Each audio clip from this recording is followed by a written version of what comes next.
कि दरअसल ये जो अडानी का सारा घोटाला है, ये घोटाला नरेंद्र मोदी का घोटाला है। पैसा इस घोटाले में नरेंद्र मोदी का लगा हुआ है और दिल्ली के मुख्यमंत्री ने सिलसिलेवार एक एक करके एक एक घटना का उदाहरण दिया। किस तरह से श्रीलंका के अंदर बिजली का प्रोजेक्ट अडानी को दिलाया गया, वो प्रोजेक्ट अडानी को नहीं दिलाया गया, वो प्रोजेक्ट नरेंद्र मोदी जी को मिला।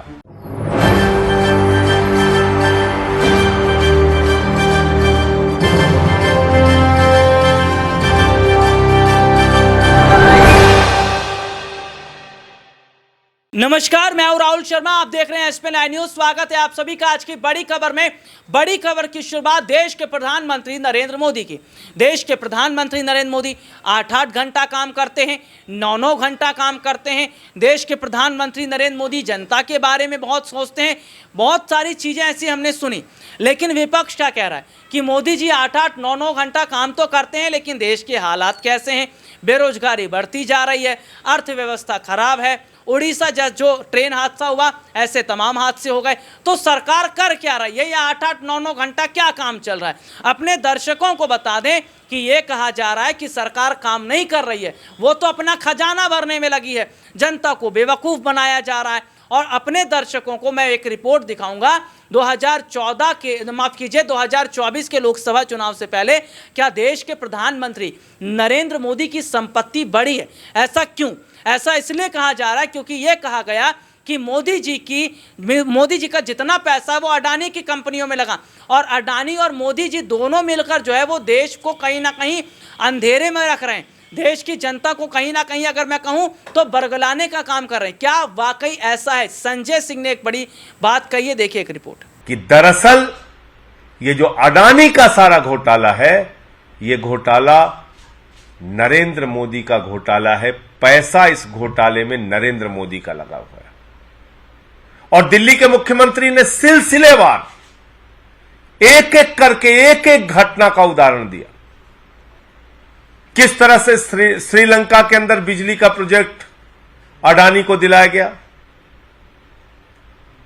वो प्रोजेक्ट अडानी को नहीं दिलाया गया, वो प्रोजेक्ट नरेंद्र मोदी जी को मिला। क्योंकि श्रीलंका की स्टैंडिंग कमेटी के सामने वहां अधिकारी ने जाके बताया, बिजली बोर्ड के चेयरमैन ने जाके बताया कि हमें तो राजपक्षे जी ने कहा मोदी जी का दबाव है, अडानी को दे दो ठेका।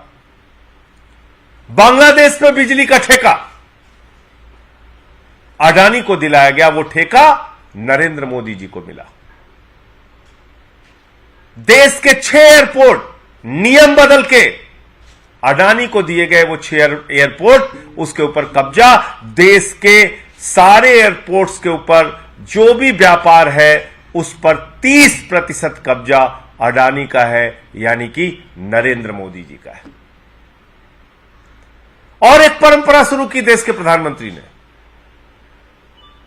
कनपटी पे बंदूक लगाकर संपत्तियों को छीनने की परंपरा। कृष्णापट्टनम एयरपोर्ट, कृष्णापट्टनम सीपोर्ट, वो मिल गया अडानी को। पहले सीबीआई का छापा होता है, ईडी का छापा होता है, फिर अडानी को। जीवीके पे छापा होता है, फिर एयरपोर्ट अडानी को। एसीसी पे छापा होता है, फिर एसीसी सीमेंट अडानी को। तो ये सारा कुछ अडानी को नहीं है। ईडी का, सीबीआई का इस्तेमाल करके ये सारा का सारा व्यापार, सारी की सारी संपत्ति नरेंद्र मोदी जी अपने नाम पर कर रहे हैं। और उनकी मंशा है कि दुनिया का नंबर 1 अमीर बनना है, क्योंकि अडानी तो नंबर 2 तक पहुंच पाया था, उसके बाद ये हिंडनबर्ग की रिपोर्ट आ गई, नीचे चला गया। ये सारा का सारा पैसा देश के प्रधानमंत्री नरेंद्र मोदी का लगा है इस घोटाले और जांच, इस भ्रष्टाचार में। और अगर इसकी जांच होगी तो इस अडानी के घोटाले में देश के प्रधानमंत्री नरेंद्र मोदी जी फंसेंगे, क्योंकि ये सारा का सारा पैसा उनका पैसा है।